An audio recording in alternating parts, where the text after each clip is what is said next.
अब शुरू करते हैं सुपरफास्ट खबरों का सिलसिला। प्रधानमंत्री नरेंद्र मोदी आज सुबह 11 बजे वीडियो कॉन्फ्रेंसिंग के जरिए वेस्टर्न डेडिकेटेड फ्रेट कॉरिडोर के 306 किलोमीटर लंबे न्यू रेवाड़ी न्यू मदार खंड को देश को समर्पित करेंगे। पीएम मोदी 1.5 किलोमीटर लंबी दुनिया की पहली double stack long haul container train को भी हरी झंडी दिखाकर रवाना करेंगे। कार्यक्रम के दौरान केंद्रीय मंत्री पीयूष गोयल के साथ मुख्यमंत्री अशोक गहलोत और हरियाणा के राज्यपाल और मुख्यमंत्री भी उपस्थित रहेंगे। प्रदेश कांग्रेस की कार्यकारिणी लंबे इंतजार के बाद पीसीसी की नई कार्यकारिणी घोषित कर दी गई है। कार्यकारिणी में 39 नेताओं को शामिल किया गया है। पीसीसी की नई कार्यकारिणी को लेकर सीएम गहलोत ने ट्वीट किया। सीएम ने ट्वीट कर लिखा कि राजस्थान प्रदेश कांग्रेस कमेटी की कार्यकारिणी के लिए कांग्रेस प्रेसिडेंट श्रीमती सोनिया गांधी जी को धन्यवाद। देश के सभी जिलों में कोरोना वैक्सीन का ड्राई रन 8 जनवरी को होगा। ये दूसरी बार है जब देश में वैक्सीन का ड्राई रन देश भर में किया जाएगा। टीकाकरण को लेकर केंद्रीय स्वास्थ्य मंत्री डॉक्टर हर्षवर्धन एक्टिव मोड में हैं। केंद्रीय स्वास्थ्य मंत्री आज राज्यों के स्वास्थ्य मंत्रियों के साथ बैठक करेंगे और वैक्सीन वितरण को लेकर राज्य सरकार की तैयारियों की जानकारी लेंगे। 10 दिन में देश भर में 1 लाख से ज्यादा पक्षियों की मौत के साथ बर्ड फ्लू गंभीर खतरा बन रहा है। देश के 4 राज्यों में बर्ड फ्लू की पुष्टि हो चुकी है और 10 राज्यों ने अलर्ट जारी किया है। भारत में बर्ड फ्लू की दस्तक के बाद केंद्र सरकार भी एक्शन में है। केंद्रीय पशुपालन मंत्री गिरिराज सिंह के मुताबिक घबराने की जरूरत नहीं है।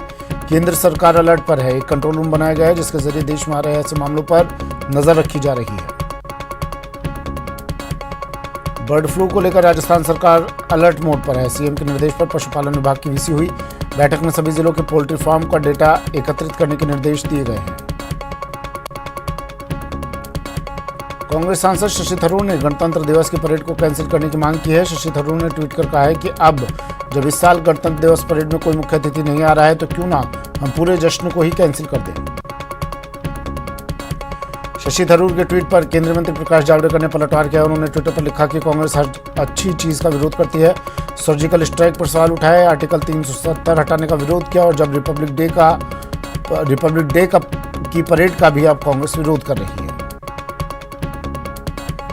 बीजेपी नेता संबित पात्र ने भी शशि थरूर के इस ट्वीट पर तीखा व्यंग्य किया। अपने ट्वीट में उन्होंने लिखा कि राहुल ने तो अपने उत्सव को कैंसिल नहीं किया और उनका दूर के गंतव्यों में जाना जारी रहता है, लेकिन कांग्रेस चाहती है कि रिपब्लिक डे परेड को रद्द कर दिया जाए। लव जिहाद पर यूपी और उत्तराखंड में लाए गए अध्यादेश पर रोक लगाने से सुप्रीम कोर्ट ने इनकार कर दिया। हालांकि कोर्ट कानूनों की समीक्षा करने पर राजी हो गया है। कोर्ट ने दोनों राज्य सरकारों से इसे लेकर 4 हफ्तों में जवाब मांगा है। यूपी के बदायूं में महिला से गैंगरेप और हत्या मामले में मुख्यमंत्री योगी आदित्यनाथ ने संज्ञान लिया है। सीएम योगी ने सख्त कार्रवाई के निर्देश दिए हैं। साथ ही मुख्यमंत्री ने एडीजी जोन बरेली को घटना के संबंध में रिपोर्ट प्रस्तुत करने के निर्देश दिए हैं। वहीं कृषि कानूनों को रद्द करने की अर्जी पर सुप्रीम कोर्ट में सुनवाई 11 जनवरी तक टल गई है। जस्टिस एस ए बोबड़े की बेंच ने सॉलिसिटर जनरल तुषार मेहता और अटॉर्नी जनरल के वेणुगोपाल से कहा कि स्थिति में कोई सुधार नहीं है। कांग्रेस आलाकमान ने सीएम अशोक गहलोत को बड़ी जिम्मेदारी सौंपी है। पार्टी ने गहलोत को केरल विधानसभा चुनाव के लिए सीनियर ऑब्जर्वर बनाया है। केरल में इस साल मई में विधानसभा चुनाव होने वाले हैं। प्रदेश में निजी अस्पतालों को सड़क हादसे में घायलों का तुरंत इलाज करना होगा। इसे लेकर गहलोत सरकार ने निजी अस्पतालों को फरमान जारी किया है। लापरवाही पर अस्पताल के खिलाफ सख्त कार्रवाई होगी। दिल्ली में महिला अत्याचार के मुद्दे पर बैठक हुई जिसमें सीएस निरंजन आर्य और डीजीपी शामिल हुए। सीएस ने कहा कि महिला पर हो रहे अत्याचार कैसे कम किए जाएं, इस पर चर्चा हुई। साथ ही उन्होंने अब तक किए कामों की जानकारी भी दी। प्रदेश में 18 जनवरी से शिक्षण संस्थान खुलेंगे। गृह विभाग ने इसका आदेश जारी कर दिया। 18 से 9वीं से 12वीं की कक्षाएं शुरू होंगी। स्कूल, कॉलेज और कोचिंग संस्थानों में कोरोना गाइडलाइन और सोशल डिस्टेंसिंग की पालना करनी होगी। प्रदेश में 2 आईपीएस अफसरों के तबादले किए गए हैं। मनीष त्रिपाठी को झुंझुनू का एसपी नियुक्त किया गया है। वहीं प्रहलाद सिंह किशनिया एसीबी एसपी होंगे। कार्मिक विभाग ने यह आदेश जारी कर दिए हैं। जयपुर के चाकसुमा हाईवे कार में भीषण आग लग गई। कार में एक ही परिवार के 5 लोग सवार थे। गनीमत रही कि मौका रहते सभी लोग कार से बाहर निकल गए। अमेरिका में राष्ट्रपति चुनाव 2020 के नतीजों पर सियासी खींचतान जारी है। राष्ट्रपति डोनाल्ड ट्रंप ने चुनावी धांधली का आरोप लगाते हुए दबाव बनाने में लगे हुए हैं। डोनाल्ड ट्रंप के समर्थकों ने व्हाइट हाउस और कैपिटल बिल्डिंग के बाहर जमकर हंगामा किया। जैसलमेर में सुरक्षा एजेंसियों ने बड़ी कार्रवाई करते हुए हनी ट्रैप के मामले में एक शख्स को डिटेन किया है। विश्वसनीय सूत्रों से मिली अहम जानकारी के मुताबिक डिटेन किया शख्स लंबे समय से पाकिस्तान की एक युवती के संपर्क में था। झालावाड़ के कंजरडेरों में एमपी के कुछ ग्रामीणों ने चोरी के मामले में कंजरडेरों पर हमला किया। इस दौरान बस में भरकर आए करीब 100 से ज्यादा बदमाशों ने हथियारों के साथ आतंक मचाया। सीकर के सूर्यनगर इलाके में एक महिला ने अपनी 3 माह की बेटी की गला घोंटकर हत्या कर दी और बाद में खुद भी फांसी के फंदे से लटककर खुदकुशी कर ली। सीकर जिले के नीमका थाना के रामलीला मैदान में बाइक चुराकर भाग रहे युवक को लोगों ने पकड़ लिया। इसके बाद मौके पर एकत्रित भीड़ ने बाइक चोरी के आरोपी युवक की जमकर धुनाई कर दी। बीदासर में पुरानी तहसील कार्यालय के पास बीकानेर निवासी एक युवक ने पेड़ पर फांसी का फंदा लगाकर आत्महत्या कर ली। घटना की सूचना पर पहुंची बीदासर थाना पुलिस ने शव को अपने कब्जे में लेकर राजकीय अस्पताल की मोर्चरी में रखवाया। अलवर के शाहजहांपुर थाना पुलिस ने 5000 रुपए के इनामी बदमाश कुंदन मेघवाल को कोर्ट में पेश किया, जहां कोर्ट ने आरोपी को 1 दिन के पुलिस रिमांड पर सौंप दिया है। कोटा में 2 दिनों से लापता स्कूली छात्र का शव मिला है। मृतक हिमांशु उत्तराखंड का निवासी था और कोटा में पढ़ाई कर रहा था। सीकर के फतेहपुर शेखावटी सदर थाना इलाके में एक बाइक सवार से 5 लाख रुपए की लूट का मामला सामने आया है। बोलेरो कैंपर में सवार होकर आए 3 बदमाशों ने युवक के साथ लूट की वारदात को अंजाम दिया। जोधपुर नगर निगम के केरू स्थित डंपिंग स्टेशन पर कचरे के ढेर में आग लग गई। हैरानी की बात है कि लगातार 2 दिनों से हो रही घटना के बाद भी नगर निगम प्रशासन कोई एक्शन नहीं ले रहा है। जयपुर एसीबी की टीम ने अलवर ग्रामीण सीओ और एक कांस्टेबल को 3 लाख रुपए की रिश्वत लेते रंगे हाथों गिरफ्तार किया है। जानकारी के मुताबिक सीओ और कांस्टेबल ने मामला रफा दफा करने के लिए पीड़ित से 13 लाख की रिश्वत मांगी थी। बूंदी के बसोली थाना क्षेत्र में नेशनल हाईवे 148B पर एक तेज रफ्तार ट्रेलर खेत में बने मकान में जाकर घुस गया। हादसे में मकान के अंदर सोए किसान की मौके पर ही मौत हो गई। टोंक जिला प्रशासन और पुलिस रात्रिकालीन कर्फ्यू का कड़ाई से पालन करवा रही है। इसके बावजूद कुआ क्षेत्र में फूड सेंटर के नाम से संचालित एक दुकान की छत पर चोरी छिपे पार्टी आयोजित करने का मामला सामने आया है।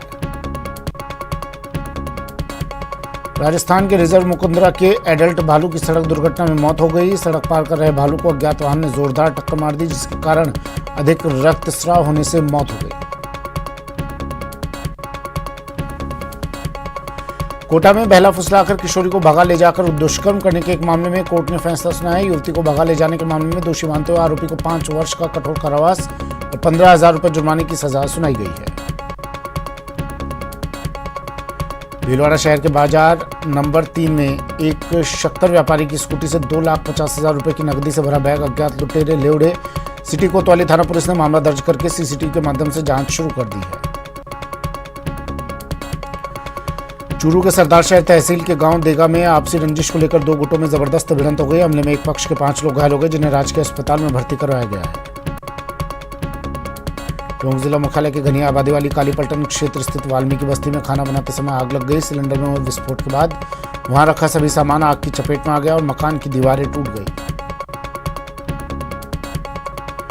धौलपुर की डीएसटी टीम ने अलग अलग स्थानों पर कार्रवाई करते हुए 5-5 हजार के इनामी बदमाशों को गिरफ्तार किया है। दोनों बदमाशों को गिरफ्तार कर पुलिस ने पूछताछ शुरू कर दी है। हिंडौन के क्यारदा गांव में बिजली बिल वसूलने पर विद्युत कर्मियों पर कुछ लोगों ने हमला कर दिया, जिसमें 2 विद्युत कर्मचारी घायल हो गए। चूरू जिला मुख्यालय के पुराने बस स्टैंड के पास बदमाशों ने 2 दुकानों को निशाना बनाते हुए मोबाइल और नकदी पर हाथ साफ कर दिया। सूचना के बाद कोतवाली थाना पुलिस मौके पर पहुंची और मामले की जानकारी जुटाकर आरोपियों की तलाश शुरू कर दी है। करौली में बेसहारा पशुओं का आतंक दिन प्रतिदिन बढ़ता जा रहा है। बुधवार को मदन मोहन मंदिर के पास सांड ने महिलाओं पर हमला बोल दिया। इस हादसे में 2 महिलाएं गंभीर रूप से घायल हो गई। कोटा के इटावा थाना क्षेत्र में 2 बाइक के आमने सामने जोरदार भिड़ंत हो गई। इस हादसे में 2 लोग गंभीर रूप से घायल हो गए। घायलों को स्थानीय लोगों ने पास के अस्पताल में इलाज के लिए भर्ती करवाया। राजधानी जयपुर में जेडीए ने अवैध निर्माण के खिलाफ कार्रवाई किया। अवैध कॉलोनी में बुलडोजर चलाकर कब्जों को ध्वस्त किया। साथ ही 3 अन्य स्थानों पर भी बड़ी कार्रवाई की है। कोटा में नदी पार इलाके में भूमाफिया सरकारी भूमि पर अवैध कब्जा करके आवासीय कॉलोनी काटने की तैयारी कर रहे हैं। शिकायत के बाद नगर विकास न्यास के अतिक्रमण निरोधक दस्ते ने कार्रवाई की। चूरू नगर परिषद की मतगणना के बाद वार्ड संख्या 25 में निकाले जा रहे जुलूस पर हुई पत्थरबाजी में कोतवाली थाना पुलिस ने 3 लोगों को गिरफ्तार किया है। वार्ड संख्या 27 के वर्तमान पार्षद के भाई आमीन उर्फ पापा यूसुफ और महबूब को गिरफ्तार किया है।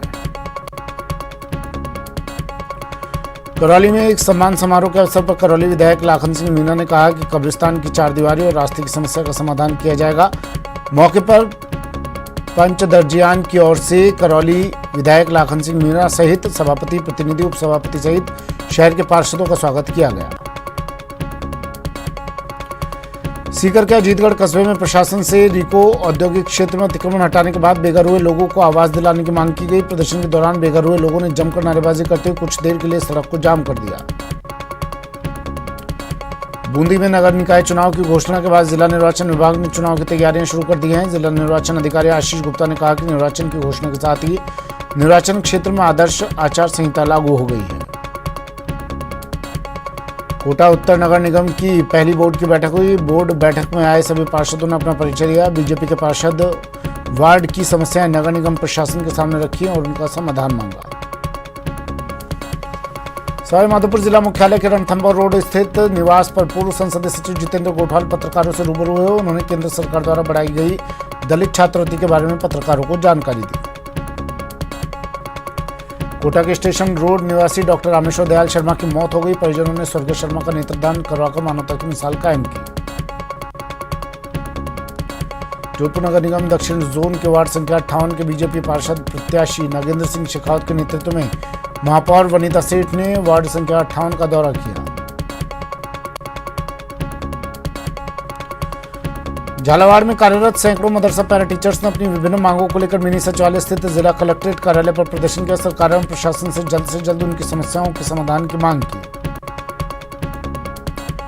भरतपुर का 2.5 किलोमीटर का बाजार भगवान भरोसे चल रहा है। बाजार में जाम लगना आम बात हो गई है और ड्यूटी पर तैनात ट्रैफिक पुलिसकर्मी जाम खुलवाने के लिए दिखाई तक नहीं देते। बूंदी शहर में एक स्कूल संचालक आरिफ मोहम्मद ने नाबालिग छात्रा से दुष्कर्म किया था, जिसके विरोध में वीएचपी कार्यकर्ताओं ने जिला कलेक्ट्रेट पर प्रदर्शन कर इंसाफ की मांग की। प्रतापगढ़ में 2 सालों से कुआं निर्माण की बकाया राशि नहीं मिलने से नाराज किसानों ने मिनी सचिवालय पर प्रदर्शन किया और मुख्यमंत्री के नाम अतिरिक्त जिला कलेक्टर को ज्ञापन सौंपा। तकनीकी शिक्षा राज्य मंत्री डॉक्टर सुभाष गर्ग ने भरतपुर दौरे के दौरान यूआईटी रोजगार में अधिकारियों के साथ बैठक की।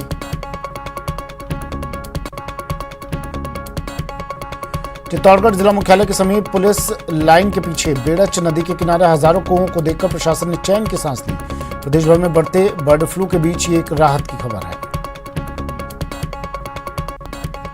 श्रीगंगानगर के पदमपुर में 5 दर्जन मृत कौवे मिले हैं। मृत कौवे मिलने की सूचना पर वन विभाग और पशु चिकित्सकों की टीम मौके पर पहुंची। कार्मिक विभाग ने 2 आईपीएस अफसर की ट्रांसफर लिस्ट जारी किया। आईपीएस मनीष त्रिपाठी को झुंझुनू का एसपी बनाया है, जो वर्तमान में सिविल राइट जयपुर में पुलिस अधीक्षक के पद पर कार्यरत है। झुंझुनू पुलिस अधीक्षक प्रहलाद सिंह कृष्णिया को जयपुर एसीबी में पुलिस अधीक्षक पद पर तैनात किया गया है।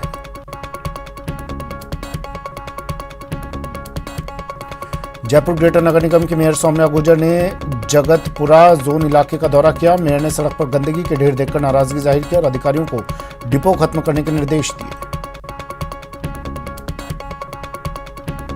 कोटा जिले में मौसमी बीमारी और कोविड की रोकथाम के लिए चिकित्सा विभाग की टीम घर घर जाकर सर्वे कर रही है। 598 टीमों ने 6747 घरों का सर्वे किया। 73 घरों में मिले लार्वा को नष्ट किया। सीआईडी जोधपुर की सूचना पर शिवपुरा थाना पुलिस ने कार्रवाई कर एक वृद्ध को गिरफ्तार किया है, जिसके पास से 1,52,000 रुपए के नकली नोट बरामद किए गए हैं। चूरू के छापर थाना अंतर्गत रणधीसर पहाड़ी पर रॉयल्टी नाका के कर्मचारियों ने एक ट्रक ड्राइवर के साथ बदसलूकी की, जिससे गुस्साए दर्जनों ट्रक चालकों ने रणधीसर पहाड़ी का रास्ता जाम कर प्रदर्शन किया। बर्ड फ्लू को लेकर सवाईमाधोपुर जिला प्रशासन पूरी तरह से गंभीर नजर आ रहा है। कलेक्टर राजेंद्र किशन ने कलेक्ट्रेट सभागार में बर्ड फ्लू को लेकर बैठक का आयोजन किया है, जिसमें विभिन्न विभागों के अधिकारी मौजूद रहे। अलवर जिला कलेक्टर नन्नूमल पहाड़िया ने शाहजहांपुर में किसान आंदोलन का जायजा लिया और उसके बाद बहरोड का दौरा कर एसडीएम कार्यालय का निरीक्षण किया। श्रीगंगानगर जिले में केंद्रीय कृषि कानूनों का विरोध लगातार जारी है। विभिन्न किसान संगठनों ने टोल प्लाजा पर ट्रैक्टर और बाइक रैली निकालकर विरोध प्रदर्शन किया। प्रतापगढ़ के हथुनिया थाना क्षेत्र के नानोड़ा गांव में 4 कौवे मृत मिले हैं। मामले की सूचना मिलने के बाद पशुपालन विभाग ने मृत पक्षियों का डिस्पोजल किया है। इधर जिला प्रशासन ने बर्ड फ्लू के संभावित खतरे को देखते हुए जिले भर में हाई अलर्ट जारी कर दिया है। कोटा में उत्तर नगर निगम की पहली बोर्ड बैठक आयोजित हुई। इस दौरान बीजेपी पार्षदों ने निगम पर लापरवाही का आरोप लगाया। दौसा के नवनियुक्त एसपी अनिल कुमार बेनीवाल ने बुधवार को पदभार ग्रहण किया। मौके पर जिला पुलिस के जवानों ने एसपी को गार्ड ऑफ ऑनर देकर स्वागत किया। मौके पर एसपी ने शायराना अंदाज में कानून व्यवस्था को दुरुस्त करने की बात कही। बीकानेर में राजस्थान पुलिस कांस्टेबल भर्ती परीक्षा के आंसर सीट पर अभ्यर्थियों ने आपत्ति जताई है। अभ्यर्थियों ने पुलिस विभाग से सही आंसर शीट जारी करने की मांग की है। बता दें कि बीते 6 से 8 नवंबर के बीच पुलिस भर्ती परीक्षा का आयोजन किया गया था। अलवर में पुरुषार्थी धर्मशाला के पास खानचंद चिमनी भाई ट्रस्ट की ओर से बेसहारों के बीच गर्म कपड़ों का वितरण किया गया। श्रम राज्य मंत्री टीकाराम जूली ने 251 महिलाओं के बीच कंबल और मास्क का वितरण किया। श्रीगंगानगर में जोधपुर डिस्कॉम संयुक्त संघर्ष समिति इकाई की बैठक डिस्कॉम कार्यालय में संपन्न हुई। बैठक में कर्मियों ने आगामी 12 जनवरी को हल्ला बोल कार्यक्रम के आयोजन की बात कही। इस कार्यक्रम के तहत जोधपुर कॉर्पोरेट कार्यालय के समक्ष धरना प्रदर्शन किया जाएगा। सेना का विजय मशाल बुधवार को अलवर पहुंची। इस मौके पर वेबिनार के जरिए पुलिस और सेना की ओर से संयुक्त विजय वर्ष कार्यक्रम भी आयोजित किए गए। गहलोत सरकार ने सैनिक कल्याण विभाग में नए डायरेक्टर की नियुक्ति कर दी है। ब्रिगेडियर वीरेंद्र सिंह राठौड़ को सैनिक कल्याण विभाग का नया डायरेक्टर नियुक्त किया गया है। कोटा में बेमौसम हुई बरसात और ओलावृष्टि ने किसानों की कमर तोड़कर रख दी है। बीजेपी नेता ने जिला प्रशासन से फसलों के नुकसान का सर्वे कराकर किसानों को उचित मुआवजा राशि देने की मांग की है। राजसमंद के 4 बुर्जा थाना क्षेत्र में पुश्तैनी संपत्ति के चलते रिश्तेदार ही अपनों के खून के प्यासे बने हुए हैं। पीड़ित सतीश चंद्र पालीवाल ने जिला पुलिस कप्तान से जांच कर उचित कार्रवाई करने की मांग की है। अलवर के शाहजहांपुर बॉर्डर पर किसानों का आंदोलन बुधवार को भी जारी रहा। हाड़ कंपाने वाली सर्द रात और बारिश के बीच किसान अब भी सीना तान कर आंदोलन कर रहे हैं। बीजेपी नेता मुकेश दाधीच के भाई के निधन पर शोक जताने के लिए बीजेपी के संगठन महामंत्री चंद्रशेखर 1 दिवसीय दौरे पर झुंझुनू पहुंचे। मौके पर प्रदेश महामंत्री भजनलाल शर्मा, सांसद नरेंद्र कुमार समेत कई बीजेपी नेता मौजूद रहे। अलवर के खैरथल स्थित एक निजी स्कूल ने छात्रों को मनमानी फीस का फरमान सुनाया। स्कूल प्रबंधन से नाराज अभिभावकों ने प्रखंड शिक्षा अधिकारी और उपखंड अधिकारी को ज्ञापन सौंपकर मामले की जांच करने की मांग की है। निकाय चुनाव की घोषणा के साथ ही झुंझुनू में चुनाव की तैयारियां शुरू हो गई हैं। बता दें कि जिले के 8 नगर पालिकाओं में चुनाव होने हैं। चुनाव को देखते हुए डीएम यूडी खान ने अधिकारियों के साथ एक बैठक भी की। रिश्वत के आरोप में कोटा सेंट्रल जेल में बंद निलंबित कलेक्टर और उनके पीए की जेल अवधि 20 जनवरी तक बढ़ा दी गई है। 20 जनवरी को दोनों को फिर से कोर्ट में पेश किया जाएगा। सीकर के फतेहपुर शेखावटी कस्बे में हुई बरसात ने नगरपालिका की पोल खोलकर रख दी है। बरसात के बाद पूरे शहर में जलभराव हो गया है। शहर के बस स्टैंड सहित आसपास के इलाकों में 1 से 1.5 फीट तक पानी भर गया है, जिससे सारे रास्ते अवरुद्ध हो गए। श्रीगंगानगर के रिको स्थित विकास WSP कंपनी के सैकड़ों मजदूरों को 14 महीने से वेतन नहीं मिला है, जिसके बाद मजदूरों का धरना लगातार तीसरे दिन जिला कलेक्ट्रेट कार्यालय के बाहर जारी है। चिकित्सा राज्य मंत्री डॉक्टर सुभाष गर्ग ने भरतपुर का दौरा किया। कई गांवों में पहुंचकर किसान संवाद कार्यक्रम में हिस्सा लिया और केंद्र सरकार द्वारा पारित कृषि विधेयकों की खामियां बताई। धौलपुर जिले के सरमथुरा उपखंड के 1 दर्जन से अधिक लोगों ने एक प्राइवेट कंपनी के खिलाफ जिला कलेक्टर को शिकायती पत्र दिया है। आरोप है कि कंपनी ने लोगों के पैसे जमा कर लिए, जब पैसे लौटाने की बारी आई तो वे पैसे नहीं लौटा रहे। करौली में शहर की समस्याओं और विकास योजनाओं के शीघ्र क्रियान्वयन के लिए एक शिष्टमंडल ने विधायक लाखन सिंह मीणा से मुलाकात की। विधायक से मुलाकात कर उन्हें करौली के विभिन्न समस्याओं से अवगत करवाया। श्रीगंगानगर में केंद्रीय कृषि कानूनों का विरोध जारी है। चौथे दिन भी नेशनल हाईवे के टोल प्लाजा पर प्रदर्शन रहा और नेताओं ने केंद्र सरकार से कृषि कानूनों को वापस लेने की मांग की। कोटा में नगर विकास न्यास के अतिक्रमण निरोधक दस्ते ने अवैध होर्डिंग्स, बैनर और पोस्टर को हटाने की कार्रवाई की। ये कार्रवाई शहर के नए कोटा शहर, कोटा बाना रोड, बोरखेड़ा और पुराने शहर में की गई। कृषि अध्यादेशों के खिलाफ आंदोलनरत किसानों ने बुधवार को हनुमानगढ़ में विशाल ट्रैक्टर रैली निकाली। किसान रैली में लगभग 500 ट्रैक्टरों के साथ शामिल हुए। कोरोना और बर्ड फ्लू संक्रमण के बीच बाड़मेर में दर्जनों सफाई कर्मी बिना किसी सुरक्षा उपकरण के सफाई कार्य में जुटे हुए हैं। सफाई कर्मियों ने निगम में से सुरक्षा उपकरण मुहैया करवाने की मांग की है। उदयपुर के एमबी अस्पताल में मरीजों को मल्टी स्पेशलिटी आउटडोर में सर्वर की जटिलता के कारण मरीजों को परेशानियों का सामना करना पड़ रहा है। मरीजों की लंबी कतार को देखते हुए चिकित्साकर्मी मैनुअल पर्ची काट रहे हैं। देश में कोरोना मरीजों के आंकड़ों में गिरावट जारी है। बीते 24 घंटे में 18,088 नए मरीजों की पहचान हुई, जिसके बाद कोरोना मरीजों का आंकड़ा 1,03,75,000 को पार कर गया है। वडोदरा में कोरोना की रफ्तार धीमी होती जा रही है। पिछले 24 घंटे में 436 नए केस सामने आए, जबकि 4 लोगों की कोरोना से मौत हुई। प्रदेश में संक्रमितों का आंकड़ा 3,11,000 के पार हो गया है। श्रीगंगानगर में कोरोना महामारी की रफ्तार लगभग थम सी गई है। कोरोना के सिर्फ 2 नए मामले सामने आए, जिससे कोरोना संक्रमितों की संख्या 6,626 हो गई है। बूंदी में कोरोना वैक्सीनेशन की सभी तैयारियां पूरी कर ली गई हैं। जिला कलेक्टर आशीष गुप्ता ने बताया कि जिले में वैक्सीनेशन के लिए 119 टीमों का गठन किया गया है। पहले चरण के वैक्सीनेशन के लिए 7,300 हेल्थ केयर वर्कर्स का डेटा संग्रह किया गया है। सवाई माधोपुर में कोविड-19 वैक्सीनेशन की तैयारियां पूरी कर ली गई हैं। कलेक्टर राजेंद्र किशन ने चिकित्सा विभाग के अधिकारियों के साथ बैठक कर तैयारियों का जायजा लिया। सवाई माधोपुर जिले में 8 जनवरी को कोविड-19 वैक्सीनेशन का रिहर्सल किया जाएगा, जिसके लिए चिकित्सा विभाग ने पूरी तैयारियां कर ली हैं। फिलहाल इतना ही, दीजिए इजाजत, नमस्कार।